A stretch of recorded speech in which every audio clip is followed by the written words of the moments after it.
Agora sem critério de gol fora de casa, não tem Se enfrentar no mata-mata, já passa a ser diferente.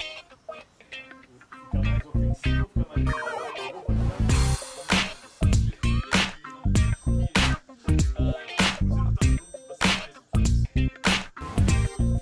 de casa. Acho mais difícil por ter mais campeões, são 17 campeões. E então você tem sempre um time que entra com ambição de ganhar.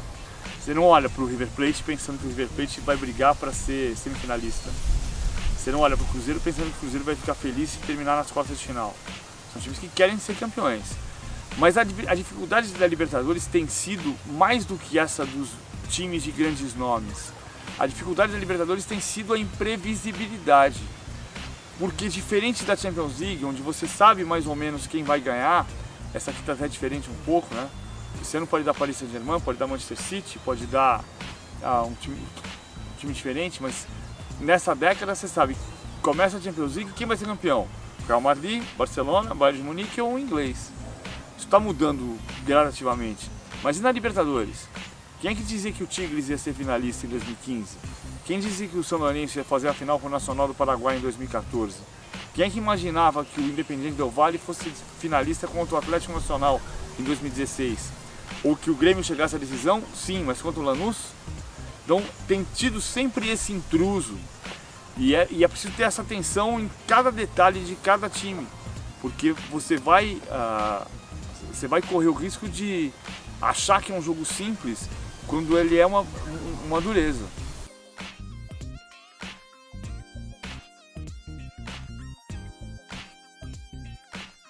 A pluralidade das escolas a gente está acostumado a enfrentar, porque você sempre tem tido grupos.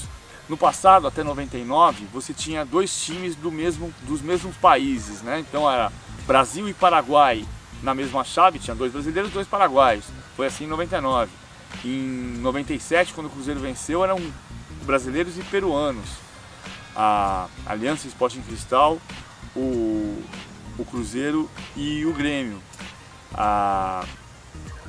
Hoje você convive mais com isso. Eu acho que a dificuldade maior nesse grupo, acho que tem a dificuldade da força dessas equipes. O Racing é um time muito forte, tem se preparado para jogar a Libertadores. Jogou a Libertadores em 14, jogou a Libertadores em 15, jogou a Libertadores em 16, fez jogos grandes ali. A Universidade do Chile sofre em fases iniciais, não se classifica em fases iniciais, mas está habituada a Libertadores.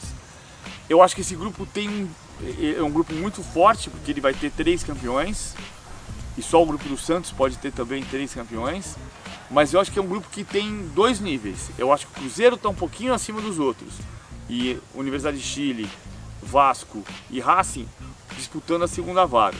Claro que isso dentro daquela medida que eu falei. Não olha para a Universidade do Chile como um adversário simples, porque não vai ser. Você tem que olhar com seriedade, aí você pode tornar esse adversário fácil.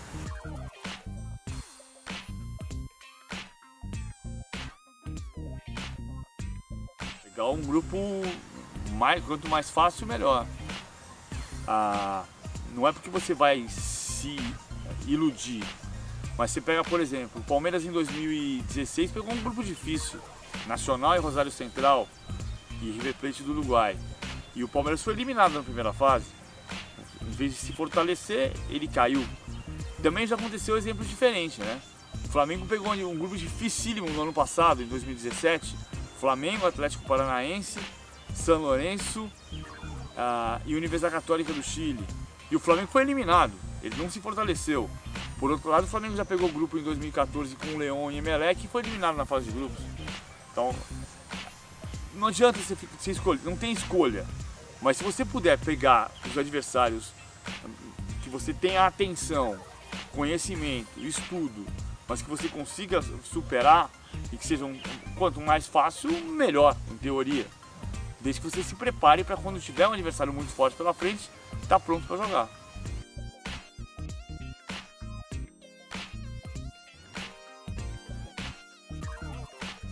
Eu acho que ele tem de diferencial em relação ao ano passado. Ele tem um centroavante, o Mano acha que ele precisa ter um centroavante, especialmente na Libertadores. Ele tem o Fred, que continua sendo o melhor centroavante brasileiro.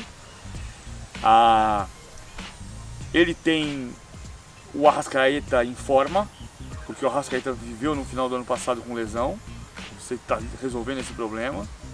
Você tem mais opção tática, você tem o Bruno Silva que te dá a opção para jogar pelo lado direito, para jogar como volante, você tem o Mancoejo que te dá a opção de mudar o sistema tático, você tem a possibilidade de ter o Rafinha pelo lado do campo, mas você também pode ter o David a partir do momento que ele se recupere para ter velocidade.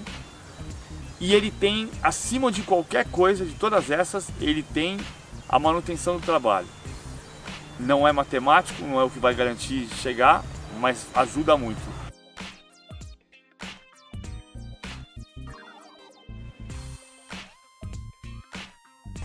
O Mano, tirando o Tite, é provavelmente o melhor técnico do Brasil.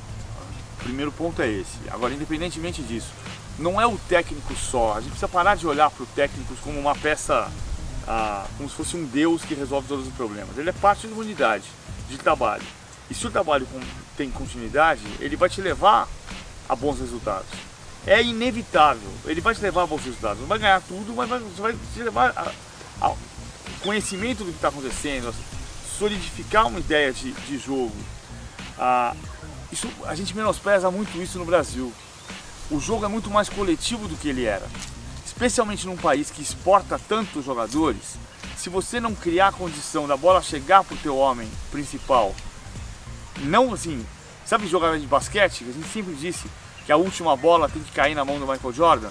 Ela tem que cair na mão do Michael Jordan, tinha que cair na mão do Michael Jordan, tem que cair na mão do LeBron James. Mas, se ela cair na mão do LeBron com 3 caras marcando, não vai acontecer nada, ele vai tomar um toque. Então você tem que criar a jogada coletiva de uma maneira a jogar pro cara que decide, de um jeito que ele fique no 1 contra 1.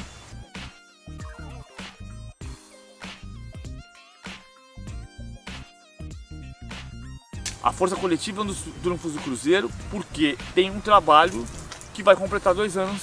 A gente espera que complete 2 anos em julho. Na Libertadores, dos times brasileiros, é o trabalho mais longo, né? Tem o Marcelo Galhardo, que está há mais tempo na América do Sul, no River Plate, mas é um trabalho longo.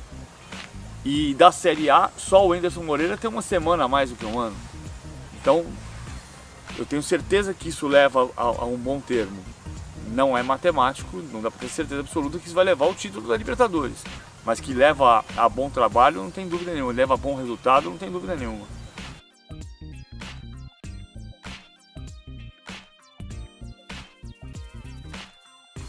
Eu acho que esse negócio da gente falar que a Libertadores é guerra, é batalha no Brasil, já deu, já cansou. Isso faz um mal pro futebol brasileiro desgraçado. Que o cara acredita que precisa desarmar, construir, destruir, fazer falta, brigar, levantar e dar pancada, e não é. Eu vou sempre lembrar de uma charge do Enfield na Copa de 70, em que ele, depois do Brasil e Uruguai 3-1, ele fez uma tira que tinha 3 quadrinhos, que eram: o primeiro era o Jairzinho dando um chapéu no uruguaio, o segundo era o Jairzinho dando um chapéu para o outro lado no uruguaio, o terceiro era o uruguaio com os punhos assim, acirrados, dizendo: largue essa bola e lute como um homem. E na verdade o Brasil não tem que lutar como um homem, tem que lutar como um craque.